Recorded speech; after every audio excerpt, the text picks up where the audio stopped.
Ok, bien. Ah, César, el hermano Ortega. No, mi hermano Ortega me va a dar traer café, gracias. No, está bien. Hermanos, ¿quién le falta la hoja? ¿Estamos esta hoja? Los, los que están en pareja o padre o madre e hijo son juntos. Ok, este es el capítulo 2 del libro del costo de discipulado, ¿verdad? Este libro, El costo de discipulado, lo escribió Dietrich Bonhoeffer en los tiempos de la Segunda Guerra Mundial. Y nada más quiero de nuevo darle una breve repaso o introducción para poder entender el contexto en que Bonhoeffer escribió este libro. Porque hermanos, cuando lo leemos, de nuevo, quiero que entiendan lo que estaba viviendo el hermano Bonhoeffer y la razón por escribir tan duro y tan radical, ¿verdad? A mí me gusta mucho el libro y la razón de que lo estoy trayendo aquí es porque su pensamiento es muy provocativo sobre el discipulado, sobre la gracia, sobre la fe, sobre la obediencia.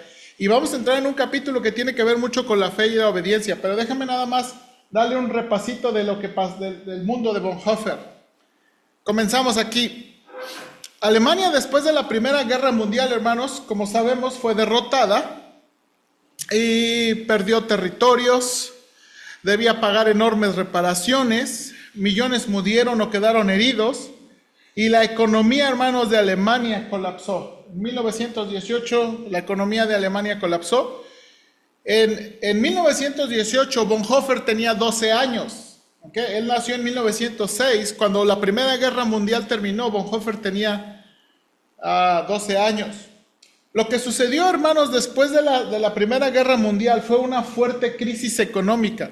Y miren la foto, hermano, que lleva aquí. Es una carretilla de billetes. Hermanos, era una carretilla de billetes. Entre 1921 y 23, Alemania sufrió una de las peores hiperinflaciones de la historia. Dicen que $1, hermano, americano equivalía a 4.2 billones de marcos alemanes. Exactamente, ¿verdad? Y no sé si ustedes recuerdan, pero hubo un momento en Venezuela que los billetes se vendían por kilo como papel, ¿verdad? Porque el billete ya no valía. Y pues imagínense este es el mundo en que Bonhoeffer está creciendo en la crisis económica. Lo que pasó, y voy a recortar muchos años, hermanos, después, es que Adolf Hitler avanza. En 1920 se crea el partido nazi y en 1933 Hitler llega al poder. Ahora, ¿qué prometía Hitler, hermanos? Restaurar el orgullo nacional, trabajo, seguridad y orden. Eran de las promesas. Entonces, hermanos, aquí es donde comienza, ¿verdad?, este hombre que trae ideales y piénsenlo, hermanos, ¿verdad?, que viene a rescatar el país. Y este asunto, hermanos, este asunto mesiánico es un asunto que comúnmente vemos en el mundo, ¿verdad? Porque siempre el mundo está esperando un candidato, un partido, pues que pueda rescatar al país, ¿no? Siempre estamos viendo esta repetición y esta necesidad. Lo que pasó, hermanos, lo que pasó en este tiempo, y que es lo que básicamente Bonhoeffer le pegó en el corazón y lo molestó tantos, es que en la iglesia alemana, la mayoría pertenecían a la iglesia luterana. ¿Se acuerdan? La iglesia alemana fue luterana primordialmente por Martín Lutero, ahí es donde comenzó la reforma. Muchos pastores en aquel tiempo comenzaron a decir, Dios levantó a Hitler.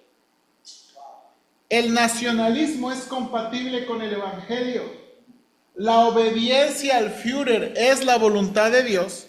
Y surgió lo que se llamaron, hermanos, los cristianos alemanes, que intentaban adoptar el cristianismo al nazismo, ¿okay? Y todos sus ideales unos ideales del nazismo es la raza superior, ¿verdad? Y muchas otras cosas.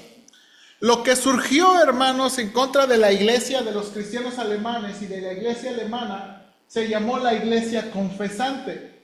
Y eran varios, y aquí está Bonhoeffer, hermanos, este es el que escribió el libro. Este es el que escribió el libro.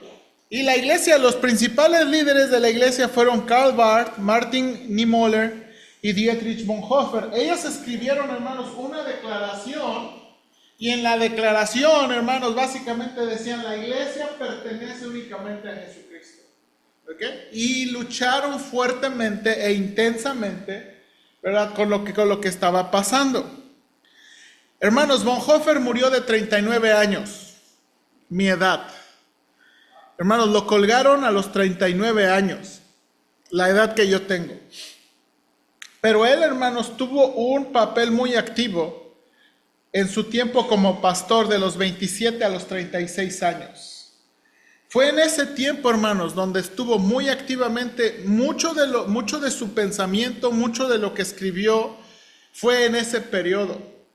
Ahora, aquí está a veces lo que es difícil de leer a Bonhoeffer. Bonhoeffer no llegó a ser un anciano que pudo corregir su pensamiento, hacerlo mejor, tratar de corregir sus expresiones. No tuvo tiempo para eso. Porque él estaba, hermanos, en el tiempo donde se está desarrollando, está comenzando, está a punto de comenzar la Segunda Guerra Mundial y está viendo de nuevo un avance muy, muy difícil. Y es en este tiempo donde de nuevo se está levantando este pastor y varias cosas están pasando en su vida, ¿verdad? Entre 1933 y 35 pastoreó 2 congregaciones en Londres. En 1935 esta iglesia que era opuesta abrió un seminario en Sixto y luego se movió a Finkenwalde. En 1936, hermanos, fue declarado pacifista y enemigo del Estado y se le prohibió enseñar en Berlín. Aquí, hermanos, fueron en 1936 las Olimpiadas de Berlín. No sé si usted se acuerda, ¿verdad? Esto fue muy en la historia. En 1937, febrero, renuncia a la Alianza Mundial por su fallo en defender a los judíos. En septiembre, el seminario, ¿verdad?, donde enseñaban a pastores y obreros que se oponían a Hitler, fue cerrado por la Gestapo. En noviembre, hermanos, es cuando escribe El costo del discipulado. Y ese mismo año donde los graduados del seminario son arrestados. El siguiente año, 1938, se le prohíbe vivir o trabajar en Berlín. En abril, hermanos, de 1938, los pastores alemanes son requeridos en tomar un voto de alianza a Hitler. Pues ya se imaginará, ¿verdad?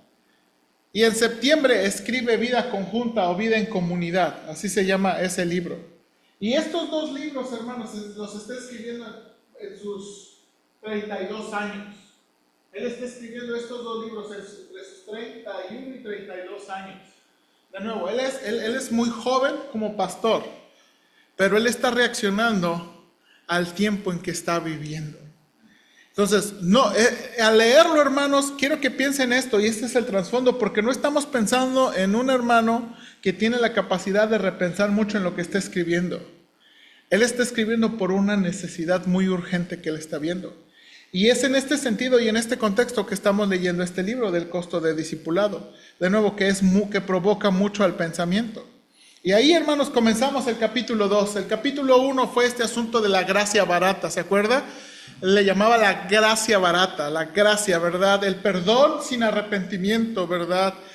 Una corona sin cruz, esta gracia barata. Y en este capítulo 2 se llama el llamado al discipulado. Y quiero ver si podemos avanzar hasta una parte un poquito importante, que me gustaría mucho pensar en términos bíblicos. Dice este capítulo 2 ahí en sus notas. Acuérdese que son sus notas, usted puede subrayar, escribir, preguntar. Yo voy a comenzar a leer. Dice, el llamado es lanzado y de inmediato sigue la respuesta de obediencia.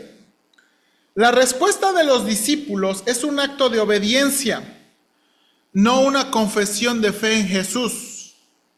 ¿Cómo podría el llamado evocar obediencia inmediatamente? La historia es una piedra de tropiezo para la razón natural y no es de extrañar que se hayan realizado frenéticos intentos por separar los 2 acontecimientos. De una forma u otra es necesario encontrar un puente entre ellos. Algo debe haber sucedido en el medio, algún suceso psicológico histórico, De esta manera llegamos a esta necia cuestión. Seguramente el publicano debe haber conocido a Jesús antes, y ese previo conocimiento explica su disposición a escuchar el llamado del Maestro. Desafortunadamente, nuestro texto es despiadadamente silencioso en este punto y, en realidad, considera la inmediata secuencia del llamado y la respuesta como un asunto de importancia crucial. No demuestra el más mínimo interés en las razones psicológicas para las decisiones religiosas de un hombre. ¿Y por qué? Por la simple razón de que la causa detrás de ir de Jesús en forma inmediata, en respuesta al llamado, es Jesucristo mismo.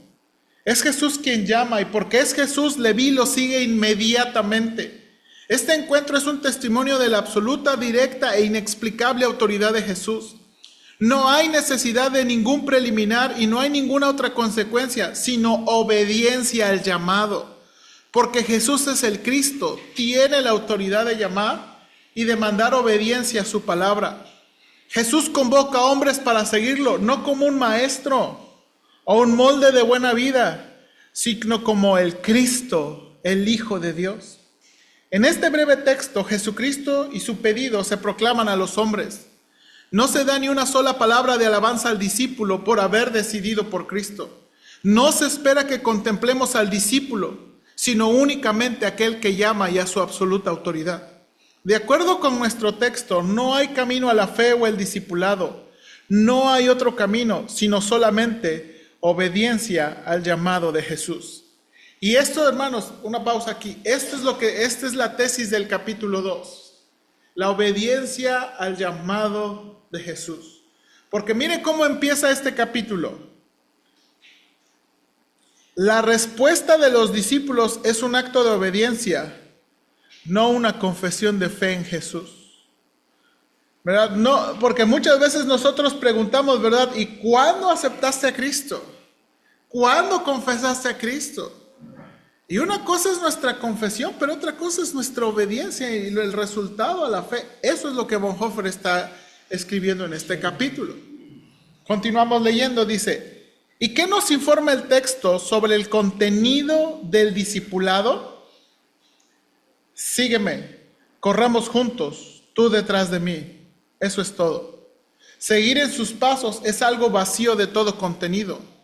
No nos da ningún programa inteligible para una forma de vida, ninguna meta ni ideal por el cual esforzarnos. No es una causa que el cálculo humano pudiera considerar digna de nuestra devoción, aún de la devoción de nosotros mismos. ¿Qué sucede? Ante el llamado, Leví deja todo lo que tiene, pero no porque piense que podría estar haciendo algo que mereciera la pena, sino simplemente por el llamado en sí. De otra manera, no puede seguir los pasos de Jesús. Este acto de parte de Leví no tiene el más mínimo valor en sí mismo. Está bastante vacío de significado y no merece consideración. El discípulo simplemente quema sus barcas y avanza. Él es llamado a salir y tiene que abandonar su vieja vida a fin de poder existir en el más estricto sentido de la palabra. Dejar atrás la vida vieja y la entrega completamente. El discípulo es arrancado de su relativa seguridad hacia una vida de absoluta inseguridad. Es decir, en realidad hacia la absoluta seguridad y protección del compañerismo con Jesús. De una vida que puede ver y prever, en realidad es bastante imprevisible, hacia una donde nada se puede ver y es fortuita. Es decir, a una vida que es necesaria y calculable. Fuera del ámbito finito, lo que es en verdad lo infinito, hacia el ámbito de las infinitas posibilidades, que es la única realidad liberadora. Nuevamente, no es una ley universal, más bien es exactamente lo opuesto a toda legalidad. No es otra cosa que servir solo a Jesucristo y demoler completamente todo programa, todo ideal, todo conjunto de leyes. No hay otro posible significado, dado que Jesús es el único significado. Aparte de Jesús, nada tiene ningún significado. Él es el único que importa. Cuando somos llamados a seguir a Cristo, se nos convoca a un exclusivo apego a una persona. La gracia de su llamado hace explotar todos los lazos del legalismo. Es un llamado de gracia, un mandamiento de gracia. Trasciende la diferencia entre la ley y el evangelio. Cristo llama, el discípulo sigue. Eso es gracia y mandato, todo en uno. Y andaré en libertad porque busqué tus mandamientos. El discipulado significa adherirnos a Cristo. Y porque Cristo es el objeto de esa adhesión, deberá tomar la forma de discipulado. Una cristología abstracta, un sistema doctrinal, un conocimiento religioso general sobre el tema de la gracia o sobre el perdón de los pecados hace superfluo el discipulado y en realidad positivamente excluye cualquier idea de discipulado que sea, y es esencialmente adverso al concepto completo de lo que es seguir a Cristo. Con una idea abstracta es imposible entrar en una relación de conocimiento formal. Con una idea abstracta es posible entrar en una relación de conocimiento formal. Podemos entusiasmarnos con ello y tal vez aún ponerlo en práctica, pero jamás puede ser seguido como obediencia personal. El cristianismo sin el Cristo viviente es inevitablemente cristianismo sin discipulado. Y el cristianismo sin discipulado siempre es cristianismo sin Cristo. Queda como una idea abstracta, un mito que tiene un lugar para la paternidad de Dios, pero que omite a Cristo como el Hijo viviente. Y un cristianismo de este tipo no es nada más ni nada menos que el fin del discipulado. En una religión así hay confianza en Dios, pero no seguimiento de Cristo. Porque el Hijo de Dios se hizo hombre, porque Él es el mediador, por esa sola razón, la única verdadera relación que podemos tener con Él es seguirlo. El discipulado está unido a Cristo como el mediador y cuando es entendido de manera apropiada, necesariamente implica fe en el Hijo de Dios como el mediador. Únicamente el mediador, el Dios hombre, puede llamar a los hombres a seguirlo. El discipulado sin Jesucristo es un camino elegido por nosotros mismos. Puede ser un camino ideal, hasta puede llevarnos al martirio, pero está vacío de toda promesa. Jesús ciertamente lo rechazará. Y luego cita este pasaje. Yendo a ellos, uno le dijo en el camino: Señor, te seguiré donde quiera que vayas. Y le dijo Jesús: las zorras tienen guaridas y las aves de los cielos nidos, mas el Hijo del Hombre no tiene dónde recostar la cabeza. Y dijo al otro: sígueme. Él le dijo: Señor, deja que primero vaya y entierre a mi padre.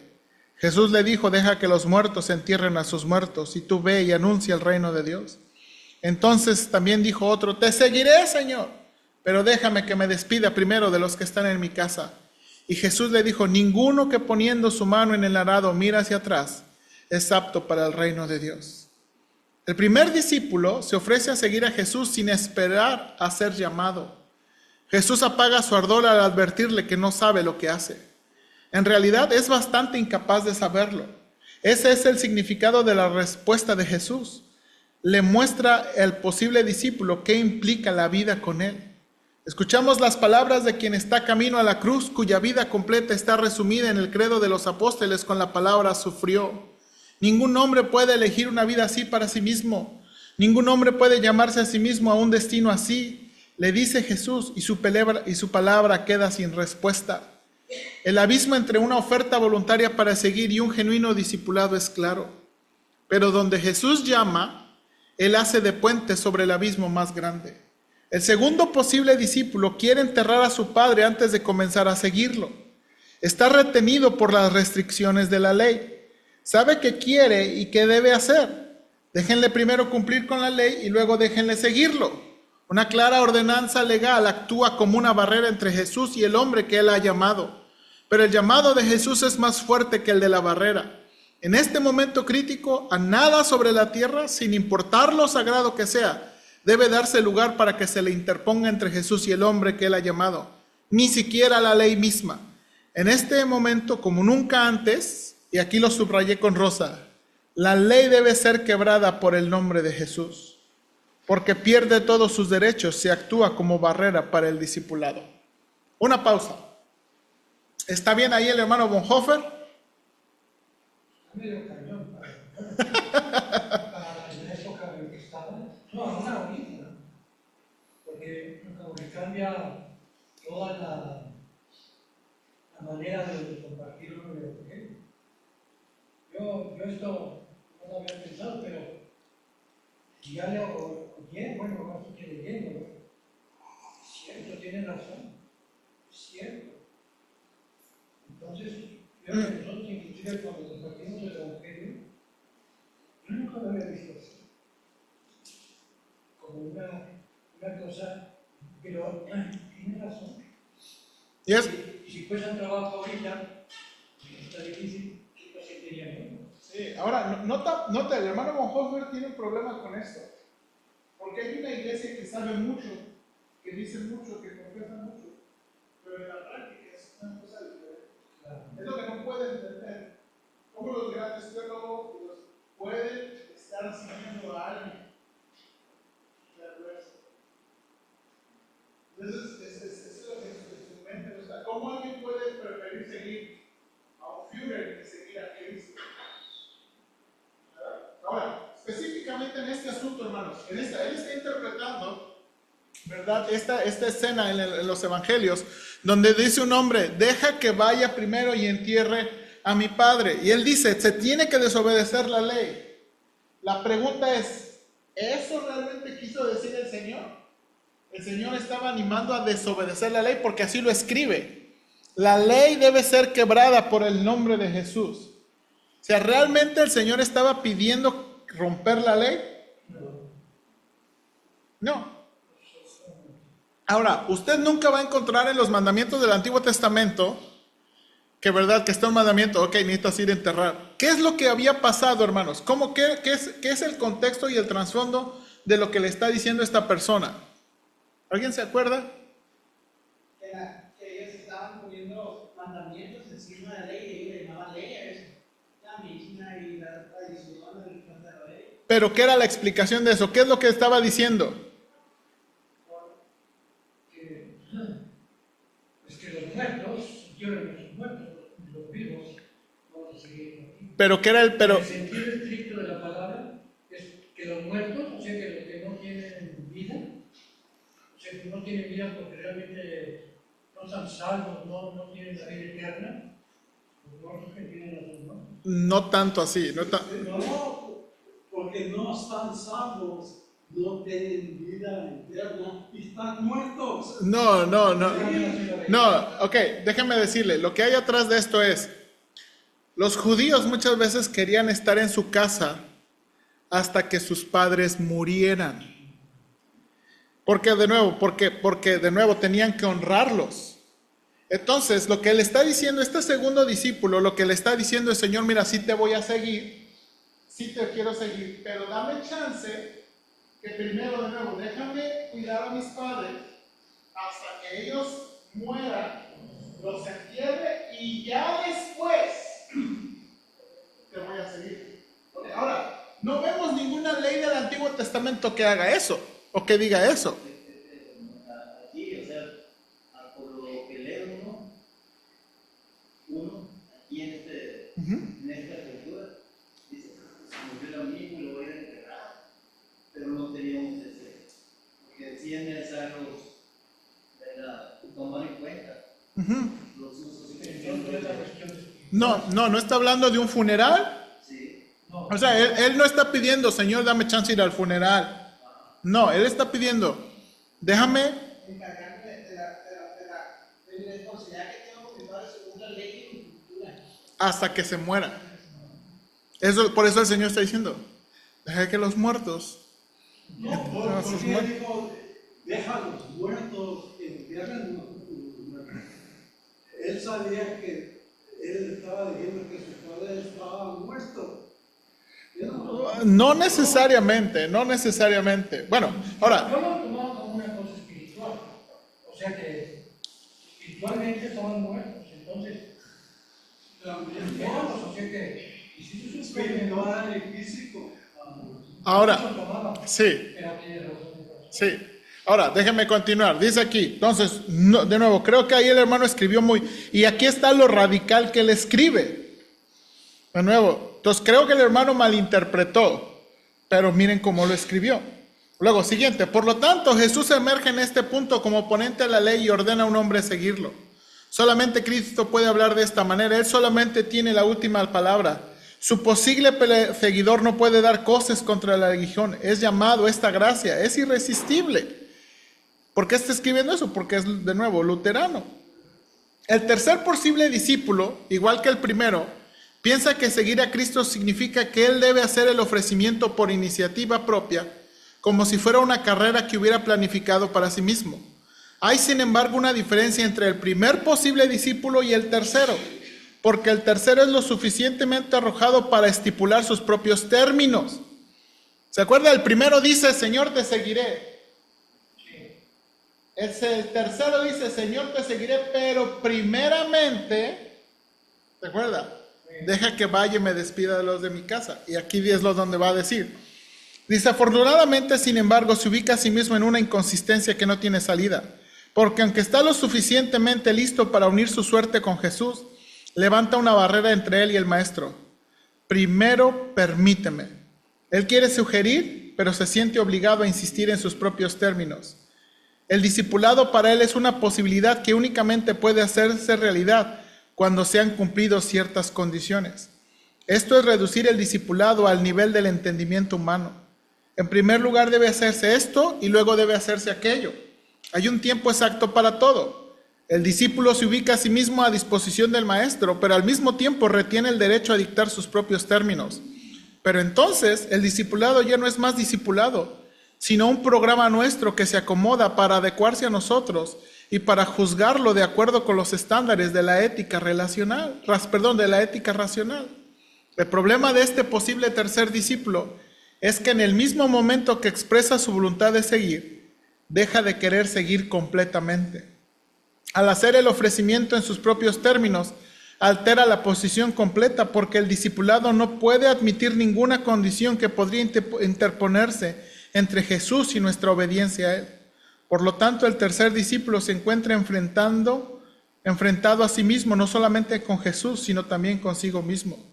Note aquí, sus deseos están en conflicto, no solamente con lo que Jesús desea, sino también con lo que Él mismo desea. Se juzga a sí mismo y decide en su propia contra, y todo esto cuando dice, primero permíteme. La respuesta de Jesús gráficamente le demuestra que está en desacuerdo consigo mismo y que excluye el discipulado. Nadie que pone su mano en el arado y mira atrás es apto para seguir el reino de Dios. Y de nuevo, ¿cuál es la figura atrás de eso? ¿Qué es la figura de poner la mano en el arado y mirar atrás? Es incondicional, pues. Vamos a seguir a Cristo, pero sin condiciones. Como dijo al principio, es incierto. Es lo mismo seguro. Entonces digo, tiene razón, una vez que ya le ponen para echar así, no te puedes echar para atrás, pero el caballo vamos a hacer, ¿no? Sí, sí. ¿Hermana?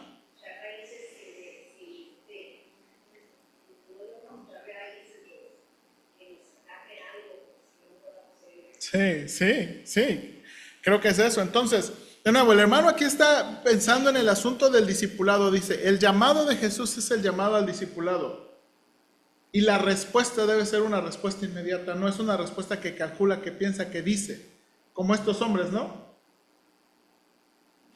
Entonces... Dice que sí. Yo creo que por eso, o sea, Leví es el de los impuestos, ¿verdad? Sí, ajá. Creo que es el único que le dice, sígueme, y no reflexionaba. Y el otro dejó el escritorio, se fue a hacer. Bueno, ahorita va a mencionar todos, la verdad, todos. Ahora. Sí, pero me refiero, en las otras citas, por ejemplo, bíblicas de los discípulos, vamos a hacer pescadores, vamos a hacer otro. Pero me refiero a Leví, creo que por eso te puse ese ejemplo. Que nada. Ni siquiera al dónde nos vamos. Sí, nada más le dice, sígueme. ¿Dónde vamos a dormir? ¿Dónde vamos a comer? Sí, es cierto. Es cierto. Ahora, dice aquí, continuamos. Si vamos a seguir a Jesús, debemos dar ciertos pasos definitivos. El primero, inmediatamente después del llamado, aleja al discípulo de su existencia previa.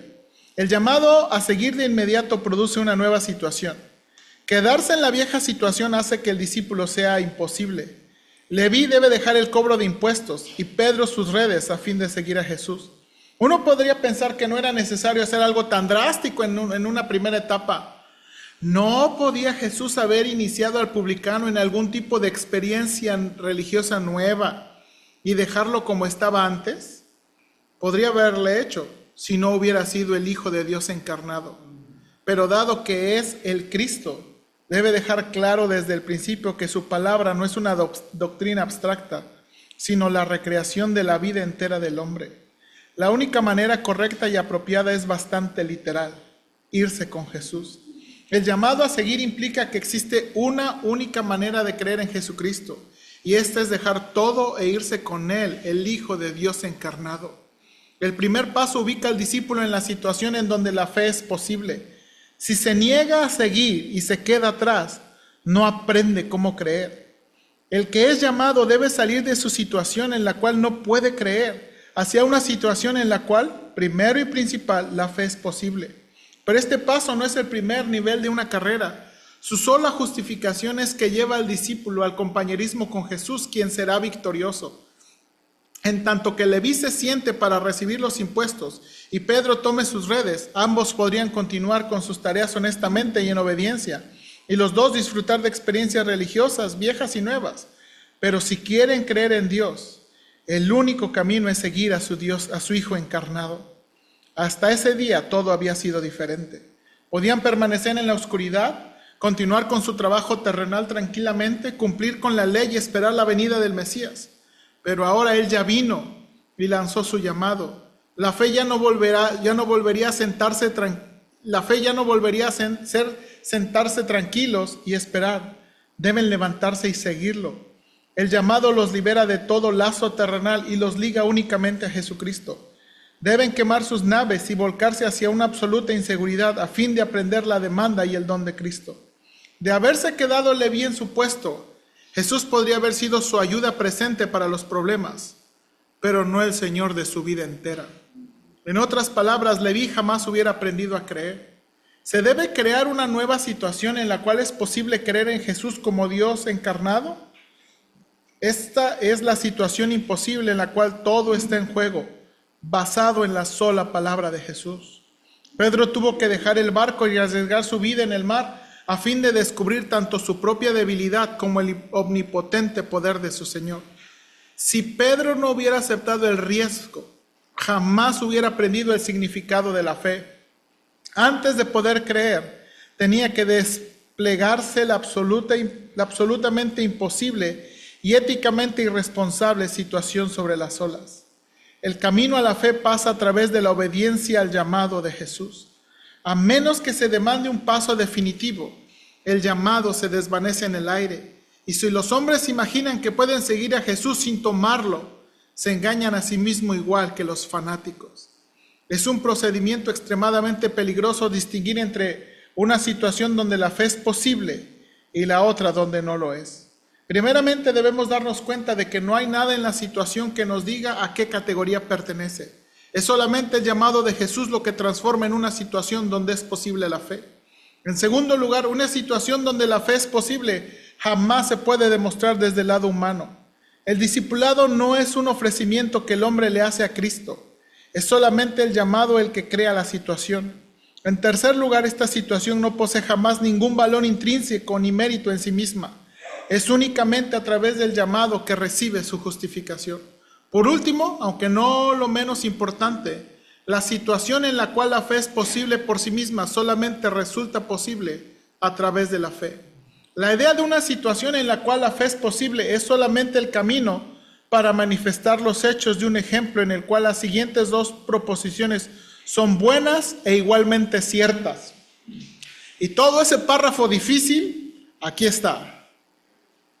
Solamente aquel que cree es obediente y únicamente el que es obediente cree. Note las palabras de Bonhoeffer. Solamente aquel que cree es obediente y únicamente el que es obediente cree. Ahora, piensa en el contexto que viene diciendo. La última historia que mencionó, Pedro pasando la barca. Señor, si eres tú, manda que yo vaya. Ven.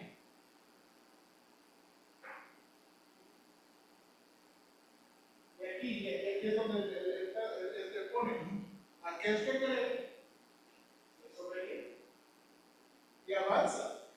Y únicamente el que es obediente cree. Quiere. Entonces, aquí, hermanos, aquí es donde el hermano va a escribir, y esto es a donde quiero llegar, ya casi llego, para pensar. Quiero que piense esto, que analicemos esto en términos bíblicos. Es del mismo modo algo antibíblico sostener la primera proposición sin la segunda. Pensamos que entendemos cuando escuchamos que la obediencia es posible únicamente donde existe fe. ¿No es que la obediencia sigue la fe como los buenos frutos crecen de un buen árbol? Está preguntando. Primero fe, luego obediencia. Si por eso queremos decir que la fe, que es la fe la que justifica y no el acto de obediencia, todo está bien y es bueno, porque esa es la presuposición esencial y sin excepción de todo lo que sigue. Sin embargo, si hacemos una distinción cronológica entre fe y obediencia y ponemos la obediencia después de la fe, estamos divorciando la una de la otra y entonces aparece la pregunta práctica: ¿cuándo debe comenzar la obediencia? ¿La obediencia permanece separada de la fe? Desde el punto de vista de la justificación es necesario separarlas de este modo, pero jamás debemos perder de vista su esencial unidad, porque la fe es real únicamente cuando existe obediencia, jamás sin ella, y la fe solamente se hace fe en el acto de obediencia. Dado entonces que no podemos hablar adecuadamente de obediencia como la consecuencia de la fe, y debido a que no debemos olvidar jamás la indisoluble unidad entre las dos, tenemos que ubicar aquella proposición que expresa que únicamente aquel que cree es obediente junto a la otra en pie de igualdad, la cual dice que únicamente aquel que es obediente cree. En el primer caso, la fe es la condición de la obediencia y en el otro la obediencia es la condición de la fe. Exactamente del mismo modo en el cual la obediencia es llamada la consecuencia de la fe, también debe ser llamada la presuposición de la fe. Y otra vez, solamente el obediente cree. Si vamos a creer, debemos obedecer una orden concreta. Sin este paso preliminar de obediencia, nuestra fe solamente será un sinsentido y nos llevará a la gracia barata. Ahora, aquí quería llegar. Ahora, les di todo este trasfondo porque piense de nuevo en el contexto histórico donde está viviendo. Pues yo analizaría la cuestión de Abraham y Isaac. Él sabía que si mataba a Isaac, de todas maneras Dios iba a cumplir, que iban a tener un chorro de hijos. Él obedeció. Él no cuestionó, ay, mi único hijo. Yo conté ese ejemplo de Abraham y Isaac. Sí. Ahora, hermanos, ¿puede pensar lo que está diciendo el hermano es bíblico, sí o no? ¿Y de dónde lo pudo sacar? ¿Qué está pensando él en esta unión entre fe y obediencia? Fe y obediencia, para él, no debemos separarlas. Aquel que cree obedece. Y aquel que obedece demuestra que cree. Ahora, pero hay que pensarlo en términos bíblicos. Podría pensar en un pasaje, una declaración que tenemos en la Biblia para saber si esto es cierto o no es cierto. La vez pasada estuvimos hablando un tercer después del capítulo 11 de Hebreo. Como, pues cada uno cristiano ¿dónde está? Y la fe no es de nosotros, la fe es del Señor, Él nos da, porque si queda de nosotros, entonces estamos haciendo algo. No, el Señor ya hizo todo. Y nosotros debemos poner nuestra confianza en Cristo. Ok, casi, estoy casi de acuerdo con usted. Hebreos 11 es un pasaje. ¿Ok? Hebreos 11, hermanos, no nos da una definición de la fe, nos da una descripción de la fe. No nos dice lo que la fe es, nos muestra lo que la fe hace. Ahora, ¿cuál es la clave de Hebreos 11? ¿Cuál es la clave de Hebreos 11? Sí, pero ¿obediencia a qué? No puede obedecer sin un mandato. Ahora, yo lo podría tener. Lo que vamos a encontrar ahí en Hebreos 11, las pistas que vamos a encontrar en Hebreos 11, de nuevo, hermanos, es cada hombre que obedeció tuvo una palabra de Dios. Cada hombre que obedeció obedeció, tuvo una palabra de Dios. Ahora, no todos están explícitos en el texto, pero algunos sí están explícitos en el texto. Especialmente después del versículo 6, donde dice, pero sin fe es imposible agradar a Dios, porque es necesario que el que se acerca a Dios crea que le hay y que es galardonador de los que le buscan.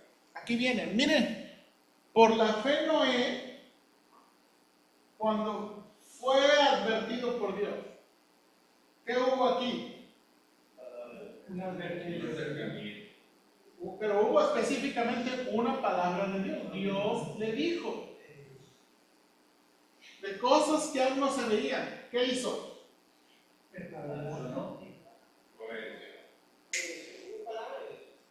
Obedeció. Y por esa fe, ¿cuál? La que construyó el arca. Y por esa fe condenó al mundo. No fue su profesión de, oh Señor, yo sí creo que vas a ver. Pero yo confieso que te creo que vas a ver. No. Y trabajó por 120 años. Hermano, 120 años. Siguiente. Por la fe, Abraham. ¿Qué hubo aquí? Una palabra. ¿Qué dice aquí? Obedeció para salir al lugar que había de recibir como herencia y salió sin saber dónde. Por la fe habitó como extranjero él. Nota aquí. Si es prometida es que tuvo que haber alguien que se la prometió, ¿no? Habitó como extranjero en tierra prometida, como en tierra ajena, morando en tiendas con Isaac, Jacob, coherederos de la misma promesa, porque esperaban la ciudad que tiene fundamento, cuyo arquitecto y constructor es Dios. Y luego, por ejemplo, Sara no tanto. Note, conforme a la fe murieron todos estos sin haber recibido lo prometido, sino mirándolo lejos, creyéndolo y saludándolo y confesando que eran extranjeros y peregrinos sobre la tierra. Y de nuevo, analizando los personajes, cada uno de ellos respondió a una palabra de Dios. A una palabra de Dios. A una palabra de Dios. Y aquí es donde, hermanos, está esa relación entre la fe y la obediencia, entre la fe y su respuesta externa. Porque la fe no queda nada más que algo como algo aquí adentro oculto o algo psicológico. ¿Ve que decía el hermano? Sí, tengo fe. No. Y en este capítulo, ¿se acuerdan una vez que hablamos? Este capítulo es el que muchas, por ejemplo, más adelante va a decir que de aquellos que dicen, es que no puedo creer. El hermano Bonhoeffer, de nuevo, les dice, no es que no puedes, es que no quieres creer. No quieres obedecer a creer. Ahora, puede pensar aparte de Hebreos 11, otro pasaje. Ahora, pero ¿en qué libro? ¿Eh? Pero creo, hermanos, ¿pero dónde? Creo que es el que utiliza, hermanos, de nuevo. Santiago, hermanos, Santiago 2. Y aquí de nuevo está esta relación. Hermanos míos, ¿de qué aprovechará si alguno dice que tiene fe? No tiene obra. Eso es. Tener fe es hacerlo obra. Amén. Y eso es de nuevo. El que cree es obediente. El que es obediente cree. Esa es la tesis de ahí. ¿Podrá la fe salvarle? Si un hermano o una hermana están desnudos y tienen necesidad del mantenimiento de cada día y alguno de vosotros le dice, id en paz, calentados y saciados, pero no les da las cosas que son necesarias para el cuerpo, ¿de qué aprovecha? Así también, si no tiene obras, es muerta en sí misma. Y entonces es lo que dice el hermano Bonhoeffer. A veces, de nuevo, para hablar de la salvación, hermanos, es cierto que ninguna obra nos justifica. Hermanos, es más, ni siquiera la fe es una obra. La fe es algo que Dios nos da para creer, para recibir. Hay un escrito de un hombre ¿te acuerdas, César, que vamos a traducir? Bueno, no creo que ya está traducido, que se llama solamente Cristo salva. No es la fe, es Cristo el que salva. Amén. No es nuestra confianza en la fe, es en Cristo. Su nombre es salvación. ¿Verdad? Entonces, Sí, eso es. ahora, la cosa es que tendemos a separarlo. Pero cuando miramos a los textos como miren cómo lo está tratando Santiago. ¿Ok? Ahora, pero alguno dirá, tú tienes fe, yo tengo obras, muéstrame tu fe sin tus obras, y yo te mostraré mi fe por mis obras. Y luego ¿tú crees que Dios es uno? Bien haces. También los demonios creen y tiemblan. Mas, ¿quieres saber, hombre vano, que la fe si no más es muerta? Ahora, hermanos, aquí, ¿no fue justificado por las obras Abraham nuestro padre cuando ofreció a su hijo Isaac sobre el altar? ¿No ves que la fe actuó juntamente con sus obras y que la fe se perfeccionó por las obras? Ahora, hermanos, aquí está algo bien tremendo. En nuestra cronología, ¿en qué capítulo Abraham fue salvo? Más o menos, en nuestra cronología. Cuando nos habla de la tierra de ¿Ok? Puede ser Génesis 12 o más específico Génesis 15. Ahora, este versículo o este pasaje que está refiriendo no es Génesis 15, es Génesis ¿qué? No sé. Es cuando le pone el cuchillo a Isaac. Es el 22. ¿Por qué no está usando Génesis 15? ¿Por qué está usando Génesis 22 como el ejemplo? Porque yo pienso que Abraham Demostró con sus actos que tenía fe. Es el punto que este es el punto que está haciendo no Santiago. me lo echen, y él se va a hacer. Exactamente, él demostró, y este es el punto de Santiago, él demostró fe. Él demostró fe. Ahora mire cómo lo traduce este versículo, la Nueva Traducción Viviente. ¿No recuerdas que nuestro antepasado Abraham fue declarado justo ante Dios por sus acciones cuando ofreció a su hijo Isaac sobre el altar? ¿Ya ves? Su fe y sus acciones actuaron en conjunto. Sus acciones hicieron que su fe fuera completa y así se cumplió lo que dicen las Escrituras. Y es aquí donde tradujo, su fe se perfeccionó, sino dice que su fe fuera completa, que su fe fuera madura, porque tuvo una demostración externa, una obediencia. Es el ejemplo que está usando. Es el ejemplo que está usando. ¿Cómo podemos saber que Abraham creyó? Porque obedeció.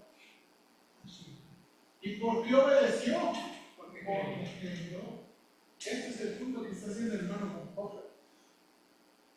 Y este es el hermano, y por eso le está llamando, este es el punto del discipulado. Porque a veces en el discipulado, en los tiempos de Bonhoeffer, estaban separándose el asunto de creer y el asunto de obedecer. Y por eso preguntó en su artículo, ¿dónde empieza la obediencia? Porque muchas veces tratamos a las personas así, ¿verdad? Ya hicieron una confesión, una profesión, ya se bautizaron. ¿Cuándo debe comenzar? Desde que son llamados a la salvación. Ahora él lo está escribiendo de nuevo. ¿Por qué lo está escribiendo tan radicalmente? Por el tiempo en que está viviendo. Y por eso dijo lo que dijo en el capítulo 1, hablando de una gracia barata. Hermanos, el capítulo 1 es uno de los más provocantes. La gracia. También hace mucho ruido. Mucho ruido. ¿Ok? Entonces, de nuevo, creo en este punto, creo que está diciendo algo que es bíblico. Solamente que lo está escribiendo de una forma que es muy provocativo al pensamiento, pero es algo bíblico. La fe produce obediencia, la obediencia es una demostración de la fe. Y van juntas. Y van juntas. ¿Verdad? Bueno, avanzamos, hermanos. Vamos a continuar el siguiente miércoles. Vamos.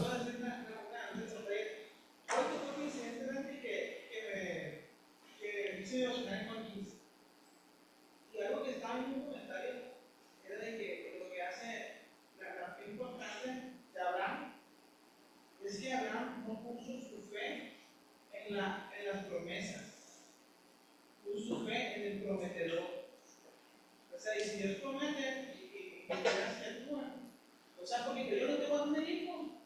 O sea, y si realmente está bueno el comedor, me lo va a echar, y Abraham me dice, pues, como dice hermano, me lo va a echar, y yo lo voy a echar, porque Dios me dijo que me iba a dar una descendencia. Sí. O sea, si tenemos la confianza, y eso me habló mucho en mi corazón, porque a veces obedezco y necesito yo la bendición, y confío en lo que estoy haciendo la bendición, y estaba en el punto espiritual, es decir, con mi confianza en el que está convirtiendo, y él me va a bendecir. Ok, ahora, yo diría una corrección en eso, que es la de Hebreos 11. Dios no hace diferencia entre él y sus palabras, cuando sus palabras es así. ¿Okay? Él no hace diferencia. Dios no hace diferencia. Creer en Dios es lo mismo que creer en sus palabras. Creer en sus palabras es lo mismo que creer en Dios. Cuando sus palabras son así. El problema de nosotros, y aquí es que no estamos mirando Hebreos 11 y presentamos Hebreos 11 como, y malamente, yo les he dicho aquí en la iglesia, malamente presentamos Hebreos 11 como, bueno, piensa, ten un sueño, ten una visión. No. Todos tenían una palabra específica de Dios. Todos tenían una palabra específica de Dios. Entonces, nuestra urgencia más grande es el creer en las palabras específicas. Creer en las palabras específicas. Y eso está bien. Yo leí en la mañana en la 60 y fui a iniciar como viviente y me quedé ahí porque creemos. Sí. Ya había hablado de eso. Sí, sí. Bien. Bueno, hermanos, vamos a orar y gracias. Señor, gracias te damos por este libro.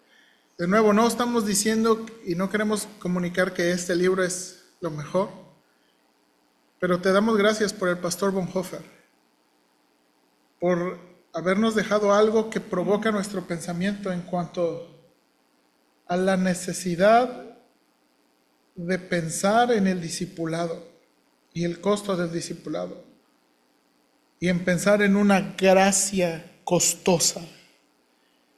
Es gracia porque se nos ha sido dada como un regalo, pero es costosa porque costó la vida del Hijo de Dios. Y el que nos hace un llamado a seguirlo es Jesús.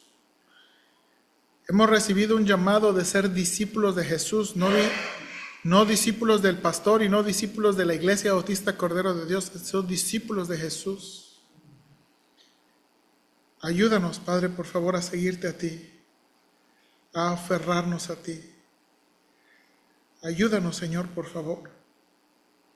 Danos gracia para responder a ti en lo que tú nos has hablado y lo que tú nos estás hablando en nuestros devocionales, en la predicación.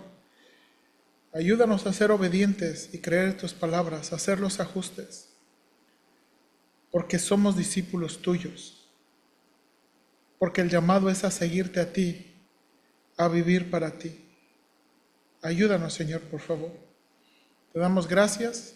Síguenos ayudando de nuevo en analizar este libro y agarrar lo bueno, agarrar las buenas cosas, Señor, y de nuevo animarnos al discipulado. En Cristo Jesús.